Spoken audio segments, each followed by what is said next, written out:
அருமையானவர்களே, இந்த நாளிலும் ஆண்டுடைய வார்த்தை நண்பத்திலே கொண்டிருக்கிறேன். ஏசாயா 40:29 பாருங்களேன். சோர்ந்து போகிறவனுக்கு அவர் பலன் கொடுத்து சத்துவம் இல்லாதவனுக்கு சத்துவத்தை பெருக பண்ணுகிறார். சோர்ந்து போகிறவனுக்கு அவர் என்ன செய்யறாரா? பலன் கொடுக்கிறார். அப்ப ஒருவேளை நீங்க சோர்ந்து போயிருக்கீங்களா? குடும்ப சூழ்நிலை நிமித்தமாய் சோர்ந்து போயிருக்கீங்களா? அல்லது தோல்வியின் மேல் தோல்வி, நான் எதை கை வச்சாலும் தோல்விதான் போகிறார், அது நிமித்தமாய் சோர்ந்து போயிருக்கீங்களா? அல்லது என்னுடைய தவறினாலே நான் இப்பொழுது என்னால நான் மட்டும் இல்லை, என் குடும்பமும் கஷ்டப்படுது நினைச்சு நீங்க சோர்ந்து போயிருக்கீங்களா? அண்ணர் சொல்றாரு, நீ கவலைப்படாத, சோர்ந்து போகிற உனக்கு நான் பலன் கொடுக்கிறேன். ஆமென். அப்ப சோர்வாய் இருக்கிறவனுக்கு ஆறுதல் தேவை அல்ல, சோர்வாய் இருக்கிறவனுக்கு பலன் தேவை. ஏன் அப்படின்னா, அவன் அந்த தோல்வியிலிருந்து ஜெயத்துக்கு நேரா போறோம் இல்லையா?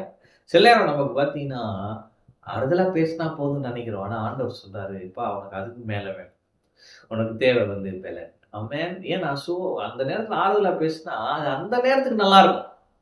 ஆனா ஒரு லாங் ரன் பார்த்தீங்கன்னா நமக்கு பவர் வேணும் இல்லையா? ஸ்ட்ரென்த் வேணும். ஏன்னா தோல்வியிலிருந்து ஜெயத்துக்கு நேராய் போக வேண்டும். எனவே சோர்ந்து போகிறவனுக்கு அவர் பலன் கொடுக்கிறார். சத்துவம் இல்லாதவனுக்கு சத்துவத்தை பெருக பண்ணுகிறார்.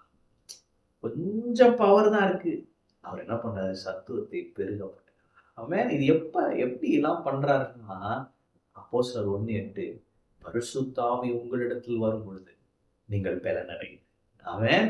அப்ப நமக்கு என்ன தேவை? சோர்ந்து போய் இருக்கிற நேரத்துல, பலனே இல்லாத நேரத்துல, சத்துவமே இல்லாத நேரத்துல நமக்கு என்ன தேவைன்னா அபிஷேகம். பரிசுத்த ஆவியானவருடைய தொடுதல், பரிசுத்த ஆவியானவருடைய அந்த அனாயிண்டிங் நமக்கு வேணும். அந்த அபிஷேகத்தை நாம் பெறும் பொழுது என்ன நடக்கிறதுனா, அவருடைய பலனை நாம் பெற்று அவருடைய சத்துவத்தை நம்மில் பெருக செய்கிறாரே, அதை அனுபவித்து நம்ம அசாதாரணமானவர்களாய் இருப்போம். ஆமென். எனவே இன்னைக்கு நீங்க டயர்டா இருக்கலாம், கிவ் அப் பண்ணிடாதீங்க, அப்படியே விட்டுறாதீங்க. ஆண்டவர் சொல்றாரு, என் அபிஷேகம் உனக்கு இருக்கு, நான் உன்னை அபிஷேகிப்பேன், உனக்கு தேவையான பலன் நான் தரேன், உனக்கு தேவையான கிருபை நான் தரேன், உனக்கு தேவையான எல்லாவற்றையும் நான் தருகிறேன், நீ என்னிடத்தில் வா, நான் என்னுடைய ஆவியானவராலே இன்று உன்னை நிரப்புவேன் என்று சொல்லுகிறார். அவன் அப்ப சோர்ந்து போகிறவனுக்கு பலன் கொடுக்கிறார், சத்துவம் இல்லாதவனுக்கு அதை பெருக பண்ணுகிறார். அவரே உங்கள் பலனாயும் அவரே உங்கள் வல்லமையாயும் இருந்து உங்களை அசாதாரணமானவர்களாய் வைப்பார். நீங்கள் அவருக்காக இனி வரும் நாட்களிலே பயங்கரமான பெரிய காரியங்களை செய்வீர்கள்.